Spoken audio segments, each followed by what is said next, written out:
श्री स्वामी समर्थ. नामस्मरण करत असताना किंवा जप करत असताना आपले सुद्धा लक्ष विचलित होते का?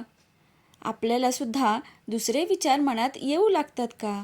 असं का होत असेल? चला तर मग या व्हिडिओमध्ये पाहूया. व्हिडिओ शेवटपर्यंत नक्की पहा.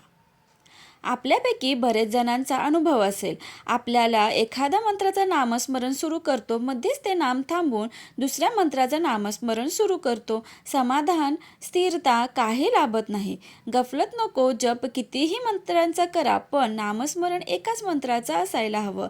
तिथे दुविधा नको. जिथे दुविधा मनस्थिती झाली, तिथे श्रद्धा विश्वास गडूळ झाला आणि नेमकं हीच स्वामी ना चालणार नाही. श्रद्धा आणि विश्वास दृढ असायला हवा. मन तर चंचल असतंच, त्याला नामस्मरणाचाच लगाम लागतो. निरंतर मनावर नामस्मरणाचा अभिषेक लागतो. आपल्याला आपली बुद्धी, आपलं मन रिकामं करता यायला हवं. आयुष्यात कितीतरी अनावश्यक, काल्पनिक, नकारात्मक विचार मनात, बुद्धीत भरलेले असतात. ते वेळेस मनातून, बुद्धीतून बाहेर फेकता आले पाहिजेत. तात्पर्य, नामस्मरणाचा थेट संबंध आपल्या देह आणि बुद्धीशी आहे. आपल्याला देहबुद्धीचा विसर पडेपर्यंत नामस्मरणात बुडून जायचे आहे आणि तीच जीवन सार्थक असल्याची अनुभूती असणार आहे. मनाला पटत नाही म्हणून बुद्धी फिरते. नामस्मरण आपण कुठल्या नामाचं करतो हे महत्त्वाचं नाही, कारण कुठलंही नाम स्वामी नामक शक्तीकडेच पोचणार. फक्त त्यावर दृढ विश्वास हवा. निश्चितच वेगवेगळ्या मंत्रांचे वेगवेगळे महत्त्व आणि अनुभूती आहेतच, पण अखंड नामस्मरणाच्या मार्गावर सगळ्यांचा अनुभव एकच. असंख्य नद्या, नाले केवळ मनुष्यालाच नव्हे तर असंख्य प्राणीमात्रांना, निर्जीव वस्तूंना, किंबहुना भूततलावरही सर्वांना ज्याला अशी उपयुक्तता हवी तशी प्रदान करतात. कुठे कुठे प्रलय आणि परिस्थितीजन्य विध्वंसही घडवून आणतात आणि अंतिमत जसे समुद्रात जाऊन मिळतात, तिथे कुणाचं असं वेगळं अस्तित्व उरत नाही.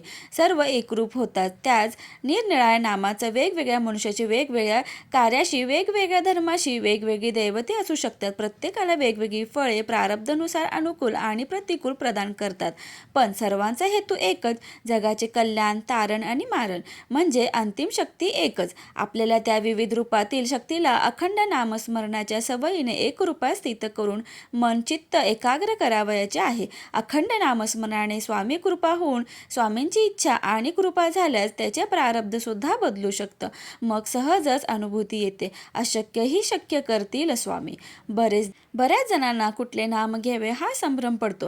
अशा कठीण परिस्थितीत सुद्धा मार्ग सोपा आहे आपल्यासाठी. श्री स्वामी समर्थ या जादुई मंत्राचा अखंड नामस्मरण.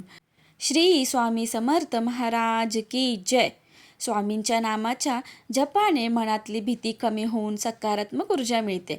राग, अहंकारी विचार कमी होऊन मन प्रसन्न होते. अशक्य ते शक्य. अनेक भक्तांना असा अनुभव येते की जी गोष्ट अशक्य वाटत होती ती स्वामींच्या कृपेने सहज शक्य झाले. नामस्मरण करणे म्हणजे ताकद आहे, जी आपल्याला सगळ्या संकटातून बाहेर काढते आणि आपल्याला सकारात्मक असे बळ देते. श्री स्वामी समर्थ. व्हिडिओ आवडल्यास व्हिडिओला लाईक, शेअर आणि सबस्क्राईब करायला विसरू नका. धन्यवाद.